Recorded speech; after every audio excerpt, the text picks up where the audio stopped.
guys, Snoopy here. We're going to cover the two-player setup cards, and we're going to start with Homelands. And here we see the first cluster and the fourth cluster removed, and these clusters have 5 building slots each versus the standard 4, so taking out quite a few building slots, so just 16 left on the map. And so we have a pretty interesting setup here as well. So you can see blue is on one side, and yellow is on the other side, and the idea of Homelands is that these factions, these nations or groupings of ships, that whatever their allegiance is, this is their turf. And the question is, when does entertainment going to happen? And so with just 2 players, that we see that instead of having one group of ships for the sea spot, we have 2. And so that's what is unique with 2 players, that you have the flexibility to add more ships with that second sea and then kind of make it more standard setup. So this is almost like a Halo map in a sense, where you have your side of the map and then the other team has their side of the map, and then you kind of meet each other in the middle. And so that's kind of what these kinds of setups with Homelands kind of goes for, is you have your area, but there's generally things you want to kind of go to and see if you can reach first. And so that's kind of what this setup is going for. So what do we have left after the clusters in 1 and 4 removed? Well, we have just 2 material building slots on 2 planets, and they're both occupied with a B, which is probably going to be a starport. We have 3 fuel building slots on 2 planets. We have 4 weapon building slots on 3 planets. And we have 4 psionic building slots on 3 planets.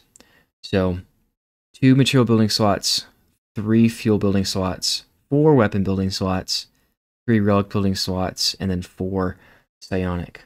So this setup balances the map, leaving psionic untouched from the covered clusters, but material is most affected by it. And with those B icons representing most likely starports, it's going to be really hard to get material. Now with the player order, we have blue is first and yellow is second. And so for the blue player, they're starting with a weapon city most likely in A, and the 5th cluster down there. And then we have a starport most likely in B, and then they have the psionic planet with 2 building slots with ships, and then they also have the gate in C covered with some ships as well. So this is really strong. So they have access to another psionic planet in cluster 6. They also have access to a relic planet next to the psionic planet as well. So there's nothing really that blue lacks on their side of the map. That they have access to a lot of psionic building slots. They don't have material, but neither really does yellow. And so I would say that this is probably favoring blue as far as which half is better, is probably the better half compared to 5 and 6 to 2 and 3. As far as what to do, I would say definitely build a psionic city and perhaps a starport there as well.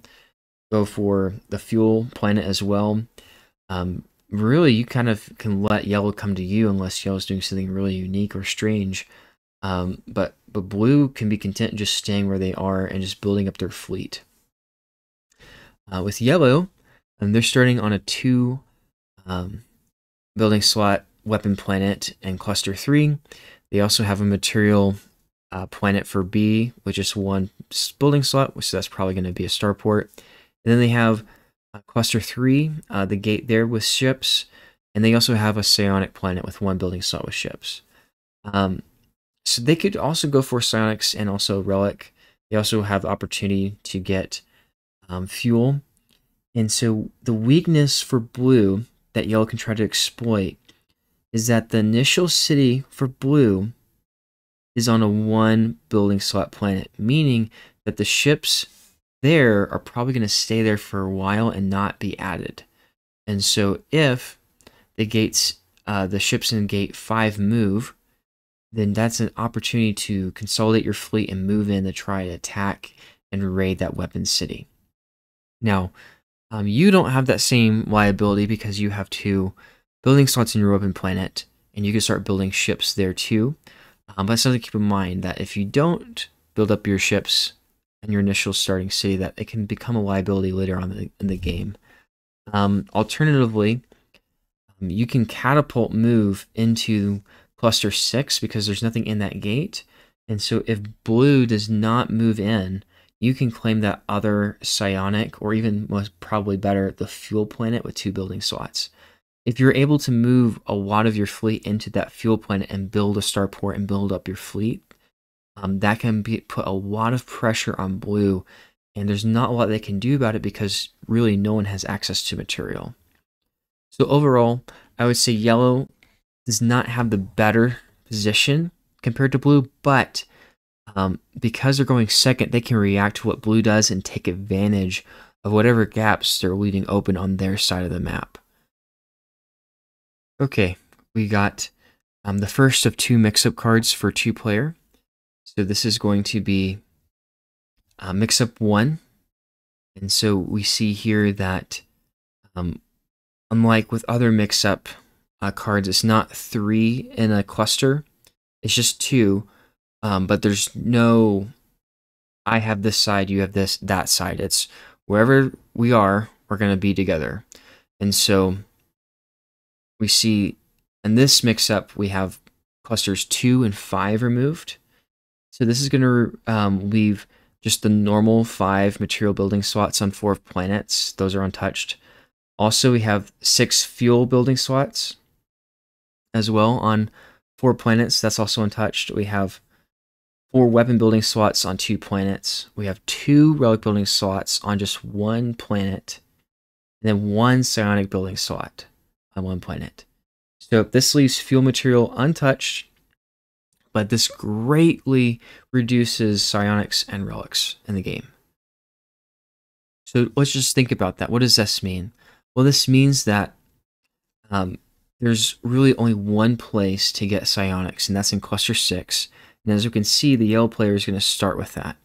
And then down below in cluster 4, that's the only relic planet. So if you want relics, that's your best way to get that. So if the game revolves around these resources, those are going to be the choke points. So the choke point would be in cluster 6, or it could be in cluster 4, or it could be both. Now, for first player here, it's going to be blue. And so blue is starting with a fuel planet with 2 building slots.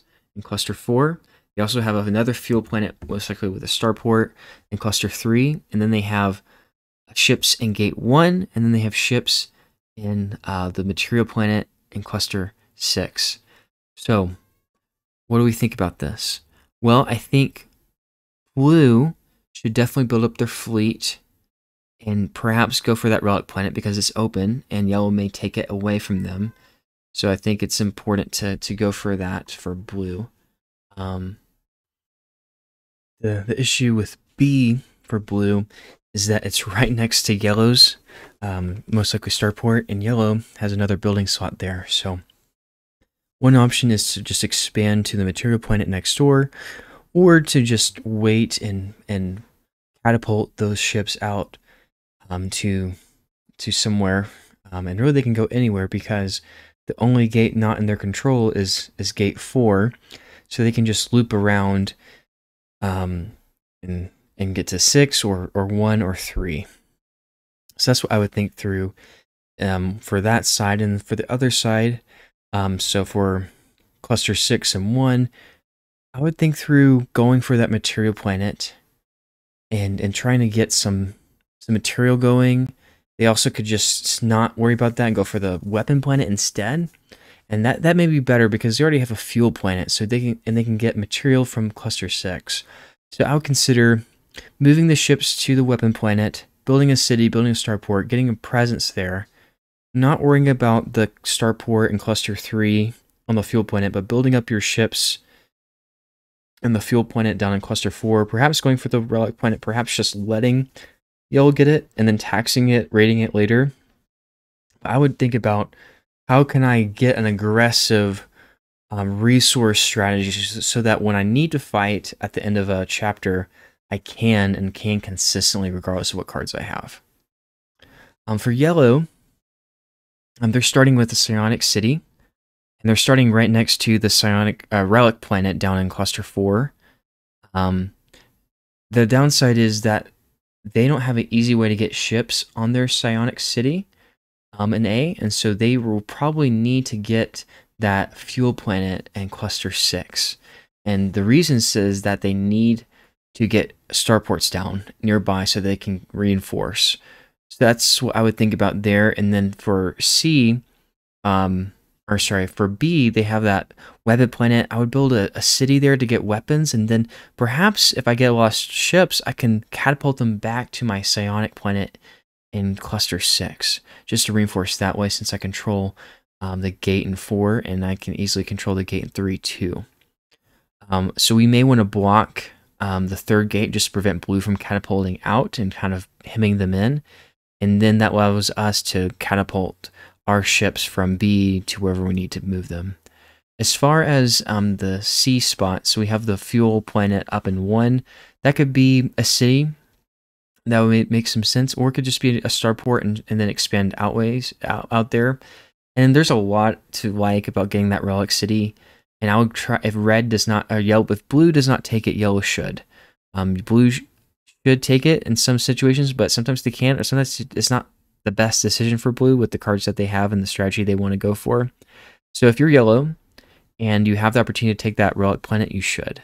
And you build a starport there, you build a city there, build up your fleet there, and then you have a psionic and relic just going consistently. Overall, I would say this is probably very even. More even than the Frontier setup. I think I would be very content with either side here. There's not a clear advantage here. There's just different things going on. So on the blue side, you have this fuel, material, weapon combo possibility, and then with yellow, you have this psionic relic possibility, but nothing's guaranteed, and it can easily change too. So yellow could go for material and fuel, and psionic, or they could go for they also could go for weapons with that too. And but the relic and psionic are very limiting, and that's the tension point, is who's going to control that, and then is that control going to win you the game? Because it may not. Okay, so we have the second mix-up card here, so mix-up 2. This is the same removal here, so we have clusters 1 and clusters 4 removed. And so we see that the ships are in different places now. So instead of having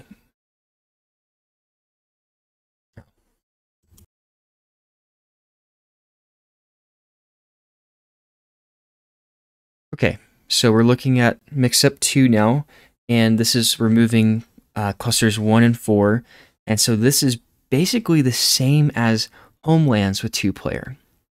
But the difference is, versus Homelands, I have my side, you have your side, we're all kind of jumbled up together. So I have 2 spots on one side and the other side, and then the other player has 2 spots and 2 spots. And so we can look at the details here, but we can see what is missing is that there's no one starting on a psionic except for blue, but that's most likely going to be a starport.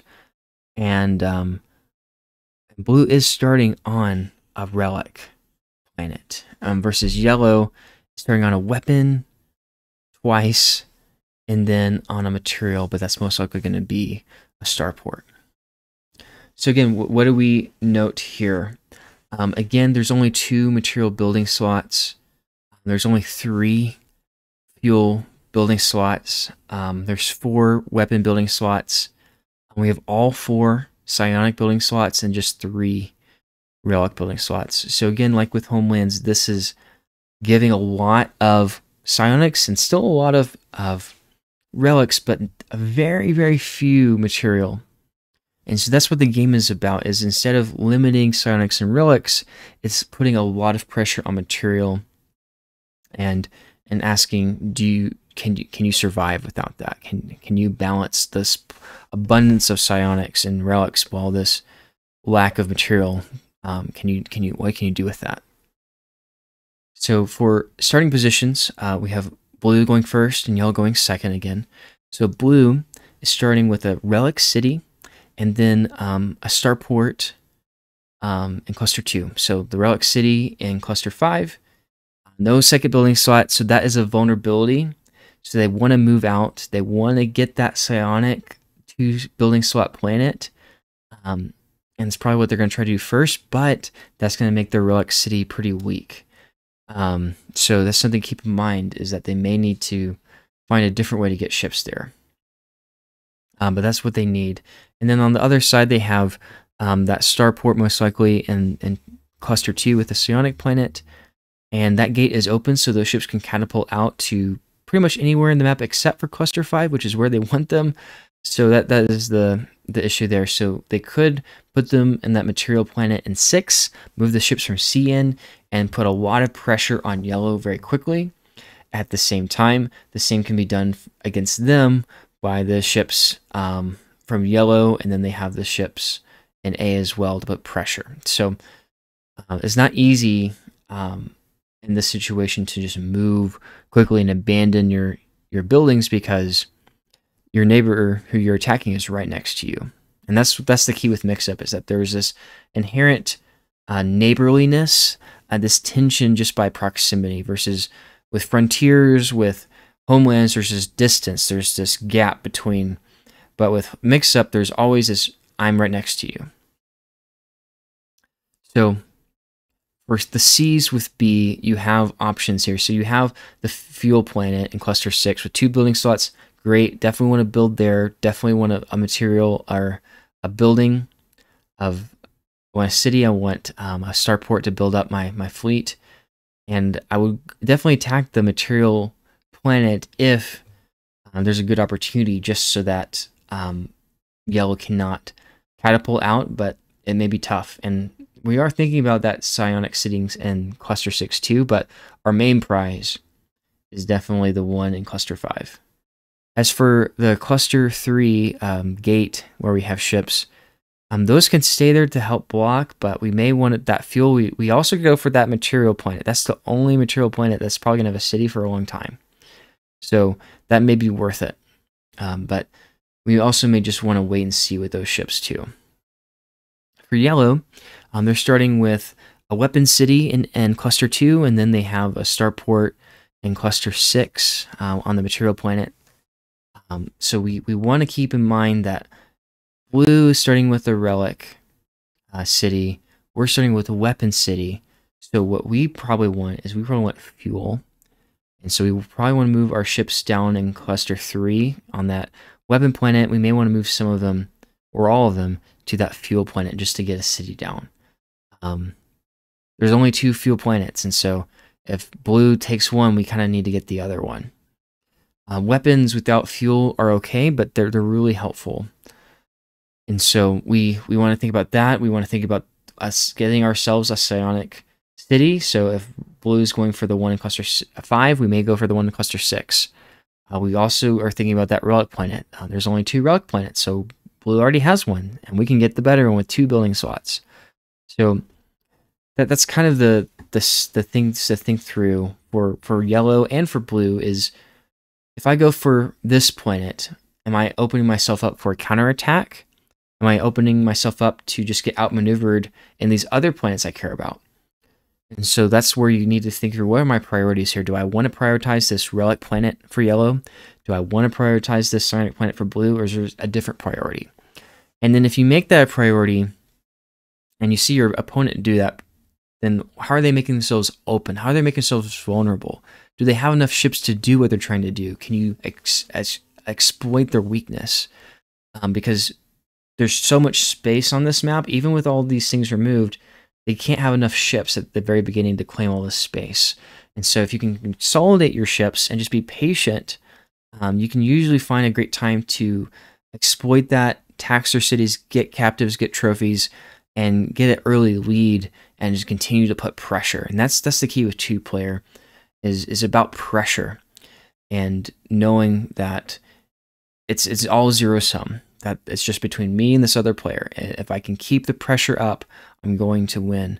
And it's when you ease up on that pressure and you allow them to take risks and take chances, and then the odds go their way, and then you can't keep that pressure up. And so now it's who knows what's going to happen, because you may be the one who's being put under pressure, and they have the tempo and they have the initiative.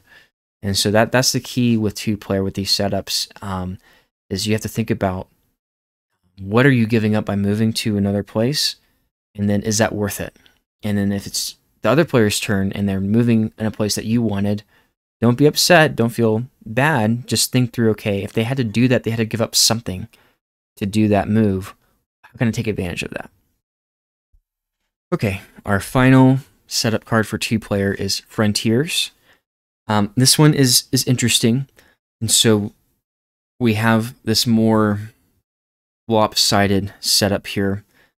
So you can see that we have one cluster with just one of each. We have a cluster with 2 yellow, 1 blue, and then another cluster with 2 blue, 1 yellow, and then just an empty cluster. So there's a lot of entanglement that's possible, but also is not necessary. The ships are not next to each other besides the gates. And so it could be that we're just kind of watching each other while we do our own thing.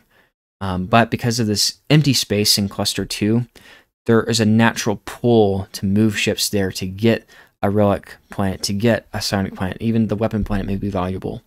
So that's this uniqueness to this setup with Frontiers for two players, that yes, there is some neighborness, but it's not like Mix-Up, and it's more remote, and there's usually a gap, and there's also this emptiness, and that makes Frontiers just feel very different from the other cards we've looked at. So with this setup, we have 2 clusters removed. We have cluster 1 and cluster 6.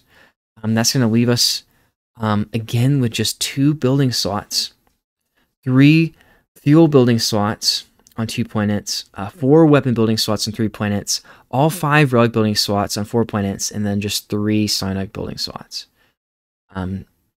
So again, this is an interesting theme we've seen for two-player, is that the material is being affected the most. And I'm not sure exactly what the design idea behind that was, but it is felt, it is noticeable as we look through each of these cards that material is affected. And here we have relics just untouched, and that is going to benefit a couple of different ways. But one way is that in the court, just having access to relics just gives you that quick secure action, and then 2, having Keeper being able to declare that and compete for the resources, and just keep in mind that that it just makes it very, very engaging. I think this is an aside, and maybe this is late in the video to talk about this, but if you look on the side of the map right here, we have these resources. These are kind of like the map system to make it this threshold you have to reach to get first place in ambitions. So if you look at the bottom here, we have a psionic planet removed from the game, and so you're putting 1 resource there. So that's removed from the supply, and so to win empath, you need 2 of this. If you want to tie for first, you need to have 1. You tie with the board. Same thing with Warlord. So 1 planet's removed. So we're putting 1 weapon here, so that's representing a trophy. So if you want to win Warlord, you need 2 trophies. Well, what about Tycoon? So remember how we've seen fuel and material planets removed a lot? Well, in a 2-player game, that means that you need to get 5 to win Tycoon. So that puts a very high bar to win Tycoon. So if I win Tycoon, it's very unlikely that my opponent is going to get 2nd place, because to get 2nd place, they need to get more than 4. And if they get 4, they tie with the board. So Tycoon is very, very interesting. In addition to that, the supply is also less So instead of having 5 material and 5 fuel, you only have 3. So if you get a material or find a way to get fuel, it can be very hard to get it, and also to win Tycoon just with resources. So you're going to need guild cards. So that's the interesting thing with this dynamic right here. Okay, sorry for that aside, but felt like this is one of the interesting things with 2-player is that the map setup affects how you score the ambitions. So let's look at the players. So blue's starting again, and then yellow's going second. So blue's starting on the 2 psionic building slot planet. They also have a material planet with a starport on it, most likely, and then they have ships and a weapon planet in cluster 3, and then also in the gate. So what do we think here? Well, they have the best planet, but they have yellow with the starport in the same cluster and also in the gate. So if they build a second city there, it's just going to be ripe for attacking and raiding. So they're kind of forced to build a starport there and build up a fleet. And they want to go for that relic planet, but if they do before they get a starport down in ships, then they're just going to be super vulnerable. So something to keep in mind, that even though normally we want to do a city on that relic planet, it may not be worth it just because you may be spread too thin. For B, I definitely would think about, can we get that fuel planet? Can we build up ships? Because we are sharing that cluster with yellow, but perhaps we go for that. Alternatively, we can catapult out and move to cluster 2 and take any of those planets first. So the psionic planet may be worth it, or the relic planet there. And if we can go there first and build up a starport city there, then we have this great combo with a psionic 2-building planet, a relic 2-building planet, and we're rocking. Now, yellow may not like that or let us do that, but that's what I would think about, is perhaps abandoning or almost abandoning our material starport in cluster 4 to go for that relic planet in cluster 2. Now, what about the C ships? They should probably stay where they are. Maybe move to cluster 4 or cluster 2. But those ships in the weapon planet, those are helpful. Those are good. And we can build up a secondary fleet there. As we're focusing on cluster 5 with the psionic planet and perhaps cluster 2, we can keep those ships in cluster 3 and just build a starport and build up, and have this huge fleet that is ready to go at a moment's notice. Now, what about yellow? So yellow's starting with the material city. That's the only material city probably for the whole game, unless something crazy happens or the setup's different for blue. And then they have a weapon planet with just 1 building slot, and that'll probably be their starport. So they also can catapult to gate 2 and those planets in cluster 2. They also go to 4, so they could go to that fuel planet. If blue doesn't take it, they may want it. They also have ships in the relic planet in cluster 4, and that's also good. And so that's one reason why you may not mind blue going for that relic planet in cluster 2, is that you already have ships there. Now, your ships in A are vulnerable because you are going to have a material city there and no way to build a starport. So if blue does go there, you probably will want to get a starport on the fuel planet just to get more ships there. And again, is not to say that we don't want a fuel city. We probably do, but I need a way to support my city on the material planet. And the only way to do that is with a starport.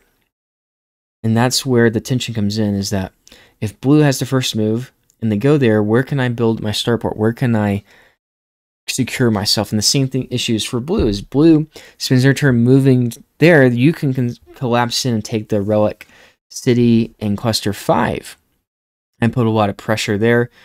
And instead of putting a city down relic, you may put a starport, just pumping out ships and ships and ships on cluster 5 to put a ton of pressure on blue.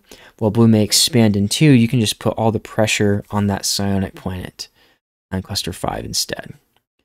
And so that's what's interesting with Frontiers, and this is why it is labeled as an advanced card, is that it is giving a lot of openness and choice to both players, and those choices may pay off, they may not. And as far as initial setup, I would say this is pretty fair and balanced. Like blue probably has a little bit of advantage because they're going first, but because they're going first, they're creating the first weakness. They're creating the first opportunity for yellow to take advantage of.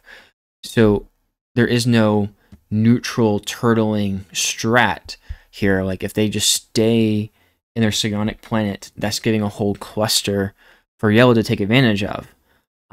Like you have to take space, but by taking space, you're giving opportunities to be attacked and raided. And that's what is so awesome with these setup cards, is that they're very intentional, they're very thoughtful.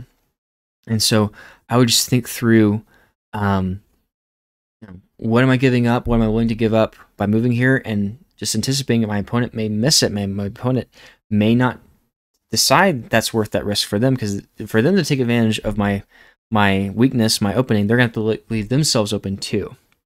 And so this is give and take, and oftentimes it just comes down to the dice, but sometimes it really is a strategic outmaneuvering, and it starts with the setup, and understanding what you're going to do on these setups is really important when you're drafting, but it's also important when you get your first hand of cards.